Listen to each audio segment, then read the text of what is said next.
If ever there was a protocol that is useful for people to explore, given that sleep is so important and mental and physical vigor are so important, it's a 10 to 20 minute, or I've continued to do it about once a day. And I personally just feel as if I've slept 8 hours. I feel amazing.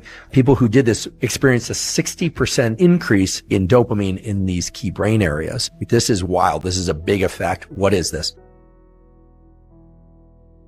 I first thought about and learned about something called yoganidra. Yoganidra means yoga sleep. This is a 1,000-year-old or more protocol where you lie down and you try to stay awake while remaining completely still. It involves some long exhale breathing, which we know slows the heart rate through respiratory sinus arrhythmia, which is a good thing. It slows the heart rate.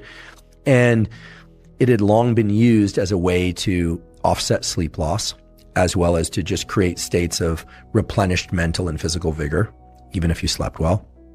And there are a bunch of theories and some actually interesting writings about yoganidra potentially allowing people to tap into intentions and things like that. Okay, great.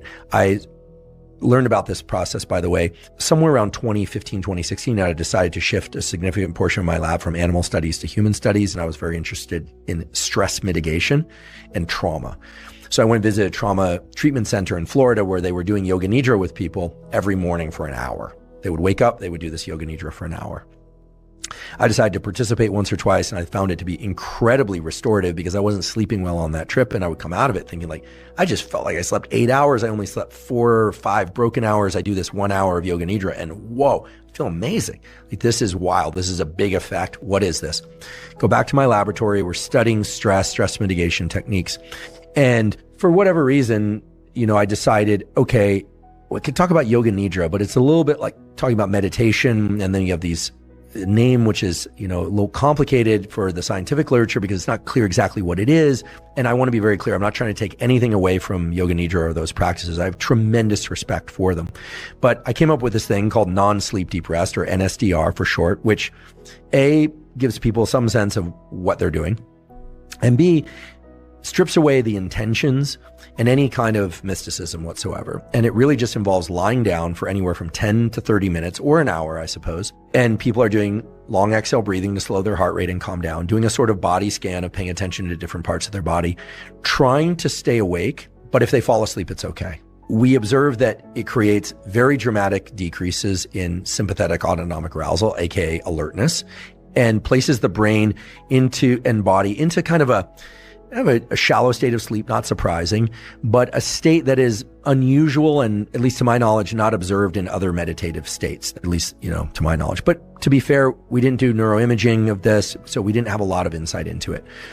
I started digging around in the literature, and it turns out there's a study out of a medical hospital in Denmark that had people doing yoga nidra for an hour. So a very similar protocol, but an hour, using what's called PET, positron emission tomography, measuring the amount of dopamine in the reserve pool in a certain key area of the brain called the striatum, which is involved in the generation of movement. It's also part of the reward and motivation pathway, although, there are a bunch of different pathways for dopamine. So I want to be clear about that. We talked about that earlier. So what they observed was really interesting. They observed, at least by positron emission tomography, that people who did this 1 hour yoga nidra protocol experienced a 60% above baseline increase in dopamine in these key brain areas, just from this hour of lying there completely still, trying to stay awake, listening to this script, relaxation.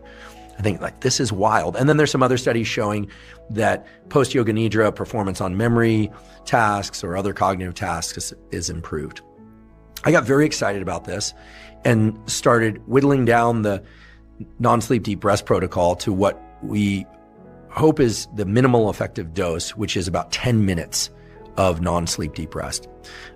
We've done some exploration of that in my lab.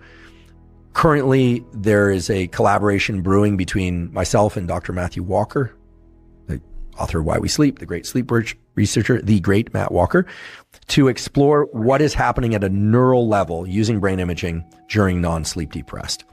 Matt has my understanding is some insight or hypotheses. I don't know, what exactly is based on, so I want to be very clear. This is all very, very preliminary, that certain pockets of the brain might be able to go sleep-like states in things like nsdr, yoga nidra, that is not whole brain sleeping, but it might be pockets of brain areas going to sleep-like states.